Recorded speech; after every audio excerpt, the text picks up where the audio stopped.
Salut les amis et bienvenue une fois de plus sur Wanda.com.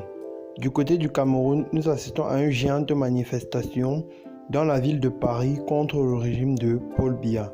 Pour plus de détails à ce sujet, c'est tout de suite après le générique. Bon visionnage. Eh bien les amis, mais avant de commencer, n'oubliez pas de cliquer sur le petit bouton rouge situé en bas de votre petit écran afin de vous abonner à la chaîne et d'activer la cloche de notification pour ne pas rater les prochaines vidéos. Bon visionnage. Depuis le déclenchement des manifestations publiques au sein de la diaspora camerounaise contre le régime de Paul Biya il y a environ 7 mois, la marche de ce samedi 18 mai 2019 place de la République à Paris a rassemblé pour la première fois des manifestants venus d'Europe, d'Afrique et des États-Unis. Le rendez-vous a eu lieu. Comme annoncé depuis plusieurs semaines, une nouvelle marche contre le régime de Paul Biya a eu lieu ce samedi après-midi dans les rues de Paris.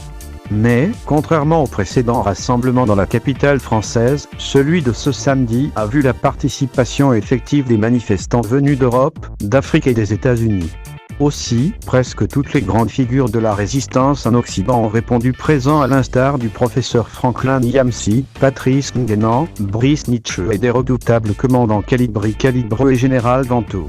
Ils étaient donc des dizaines de milliers de personnes à se rassembler d'abord place de la République. Occasion pour les organisateurs de chauffer la foule par des hymnes révolutionnaires et des messages hostiles au régime de Yaoundé et contre la France, l'ex-mère patrie.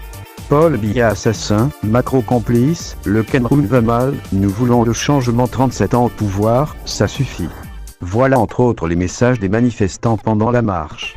Toute ma solidarité avec tous ces ressortissants camerounais qui ont surmonté leurs appréhensions pour se rassembler cet après-midi place de la République à Paris en faveur du changement au Cameroun. Manif des Camerounais à Paris, 18 mai 2019, c'est Facebook. Ce dernier ne commence pas et ne se réduit évidemment pas au professeur Maurice Kamto, voire à son parti politique, le Rassemblement pour la Renaissance du Cameroun. Quand bien même je reconnais l'apport indéniable de cet illustre compatriote dans notre prise de conscience collective, dont il en paie le prix fort depuis le 28 janvier 2019, comme de nombreux autres non moins estimables et respectables Camerounais. Cette revendication en faveur de l'émancipation de tout ce pays d'une tyrannie trentaine ne peut être menée et placée de force sous la bannière d'une seule organisation partisane. Parce qu'elle nous concerne tous, indépendamment de nos origines ethniques, tribales, sociales et même territoriales ou continentales, a réagi Joël Didier Angot, fils de l'ancien comte du régime Biya, qui milite aussi aujourd'hui pour le changement de pouvoir au Cameroun. La grande marche de ce samedi contre le régime bientôt quarantenaire de Paul Biya survient 48 heures avant la célébration de la 47e édition de la Fête nationale de l'unité du Cameroun. Une unification des partis anglophones et francophones menacée depuis 3 ans par une guerre de sécession dans les régions anglophones.